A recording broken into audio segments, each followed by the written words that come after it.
హైదరాబాద్లోని ఆల్కాపురి పార్క్ ప్రాంతంలో షిరిడి సాయి విశ్వ సమాజ్ ఆధ్వర్యంలో చైతన్య యాత్ర ఘనంగా నిర్వహించారు.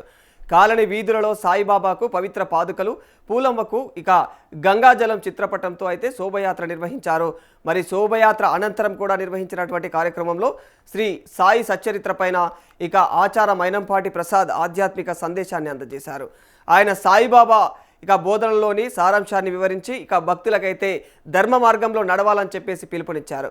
అదే సందర్భంగా కొందరు దురుద్దేశంతో అయితే తప్పుడు ప్రచారం చేస్తున్నారని, ముఖ్యంగా సోషల్ మీడియాలో అయితే ఫాలోవర్స్ కోసం ఈ విధమైనటువంటి అసత్య ప్రచారాలు చేస్తున్నారని చెప్పేసి కూడా ఆయన పేర్కొన్నారు. అలాంటి అపోహలనైతే భక్తులు నమ్మకూడదని చెప్పేసి సూచించారు. మరి సాయిబాబాకు భక్తులు సమర్పించే కానుకలు, విరాళాలు దుర్వినియోగం అవుతున్నాయని చెప్పేసి నిరూపిస్తే వారికి ఖచ్చితంగా ₹1,00,00,000 బహుమతి అందజేస్తామని చెప్పేసి కూడా ఈ సందర్భంగా ఆయన తెలియజేశారు. మరి ఈ సాయిబాబా ఏ కులానికి చెందినవారు కాదని, ఆయన సమస్త మానవాళికి మార్గదర్శకుడు అని చెప్పేసి కూడా ఆయన స్పష్టం చేశారు. ఇలాంటి తప్పుడు అసత్య ప్రచారాలు చేస్తున్నటువంటి వారిపైన చట్టపరమైనటువంటి చర్యలు తీసుకుంటామని చెప్పేసి కూడా ఆయన హెచ్చరించారు.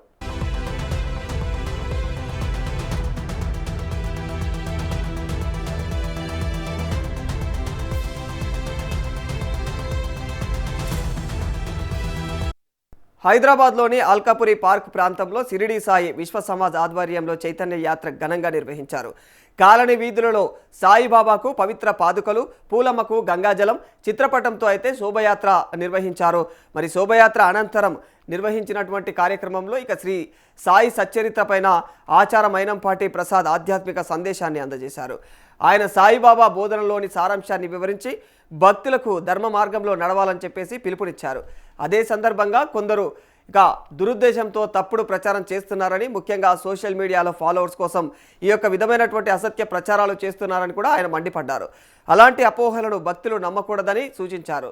మరి సాయిబాబాకు భక్తులు సమర్పించే కానుకలు, విరాళాలు దుర్వినియోగం అవుతున్నాయని చెప్పేసి నిరూపిస్తే గనక ఖచ్చితంగా వారికి ₹1,00,00,000 బహుమతి అందజేస్తామని కూడా ఈ సందర్భంగా ఆయన తెలియజేశారు.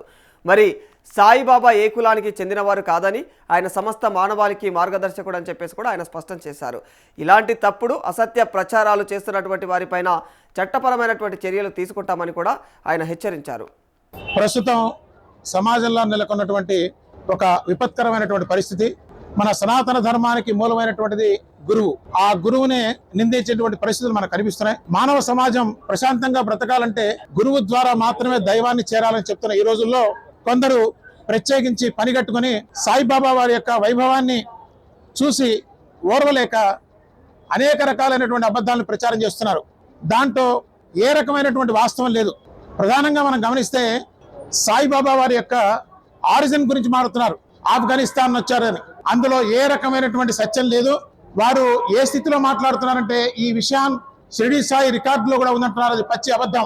తర్వాత వారు కేసులు ఎందుకు వేశారని అడుగుతున్నారు. సాయిబాబా వారిపై అసత్య ప్రచారాన్ని జరుపుతున్నందుకు మాత్రమే కేసులు వేశారు. తర్వాత సాయిబాబా వారి యొక్క ధనం హజ్ యాత్రకు వెళ్తుందని, ముస్లింస్ తీసుకెళ్తున్నారనేటువంటి పచ్చి అబద్ధాన్ని ప్రచారం చేసి జనాల్ని నమ్మించారు. ఒకే అబద్ధం 10 సార్లు చెప్తే నిజమవుతున్నట్టుగా చాలా మంది ఇది సత్యమని భావిస్తున్నారు. మేము షిరిడి సాయి విశ్వ సమాజ్ ద్వారా, సాయి భక్త ఐక్య వేదిక ద్వారా ఒకటే విన్నపం చేస్తున్నాం. భక్తులు ఎవరు కూడా అసత్యాన్ని నమ్మద్దండి. వీటిల్లో ఏ ఒక్క విషయంలో కూడా నిజం లేదు. ఎవరైనా సరే కనుక దాన్ని ప్రూవ్ చేసినట్టయితే మా సమాజం నుంచి ₹1,00,00,000 ఇస్తామని చెప్పి మేము ప్రకటించాం. కాబట్టి సాయిబాబా వారి యొక్క ఆరిజిన్ ఎవరికి తెలియనంత వరకు వారు చేసేటువంటి ప్రచారాల్లో ఏ రకమైనటువంటి సత్యము లేదు. కాబట్టి దాన్ని తీవ్రంగా ఖండిస్తూ అబద్ధాలని ప్రచారం చేసినట్టయితే చట్టం తన పని తను చేసుకుపోతుందని తెలియజేస్తూ, దయచేసి మేము ప్రజలను చెప్పేది ఏంటంటే ఎవరు కూడా ఈ రకమైనటువంటి అబద్ధాలని విశ్వసించద్దు. వీటిల్లో ఏ ఒక్కటి కూడా సత్యం లేదు. సాయిబాబా యొక్క మతం ఏంటని అడుగుతున్నారు. కాబట్టి సాయిబాబా మతం మానవత్వం, సాయిబాబా తత్వం ప్రేమతత్వం, సాయిబాబా మార్గం సత్య మార్గం. అన్ని మతాలని కలుపుకొని వెళ్ళవలసినటువంటి అవసరం ఎంతైనా ఉంది. మానవ జాతి ప్రశాంతంగా ఉండాలంటే సాయిబాబా వారి యొక్క స్వరూపం అవధూత స్వరూపం. వారు కులాలకి మతాలకి అతీతంగా ప్రజలందరినీ కూడా ప్రేమగా హక్కును చేర్చుకున్నటువంటి ప్రేమైకమూర్తి. ఆ విషయాన్ని అనేక మంది మహాత్ములు మనకు తెలియజేశారు. దాన్ని ఓర్వలేక కొంతమంది మతోన్మాదులు, సంఘ విద్రోహక శక్తులు వారి పట్ల అసత్యాన్ని ప్రచారం చేసి సాయి భక్తుల యొక్క మనోవేదనకి కారణమవుతున్నారు. దీని పట్ల మేము ప్రభుత్వాన్ని కూడా అర్థిస్తున్నది, న్యాయస్థానాన్ని కూడా అర్థిస్తున్నది ఏంటంటే దీన్ని సుమోటోగా తీసుకుని తక్షణం ఈ కార్యాలనంతా కూడా నిలిపివేయాలి. వాళ్ళ మీద కేసులు పెడుతున్న కారణం ఏంటంటే అసత్య ప్రచారాలని ప్రచారం చేసి హిందూ ధర్మంలో విచ్ఛిన్నాన్ని క్రియేట్ చేస్తున్నారు. ఇది ఏ రకమైనటువంటి ఆరోగ్యమైనటువంటి పరిస్థితి కాదు. మన సనాతన ధర్మానికి ప్రతినిధి సాయిబాబా. ఎలా అంటే వారు చూపించింది ప్రేమతత్వం, సమానత్వం, సర్వవ్యాపకత్వం. కోటాను కోట్ల మంది భక్తులకి సాయిబాబా రక్షణ ఉంది కాబట్టి సాయిబాబాని ప్రేమిస్తున్నారు. కానీ ప్రచారాల వల్ల ఎవరు కూడా పూజించరండి. ఇదేమి రాజకీయం కాదు ప్రచారం చేస్తే గెలవటానికి. సాయిబాబా ప్రతి ఒక్క భక్తుని హృదయంలో తిష్ట వేసుకొని ఉన్నారనేటువంటి మాత్రం గమనించాలి. సాయి భక్తులు ఇటువంటి విషయాలు నమ్మద్దు.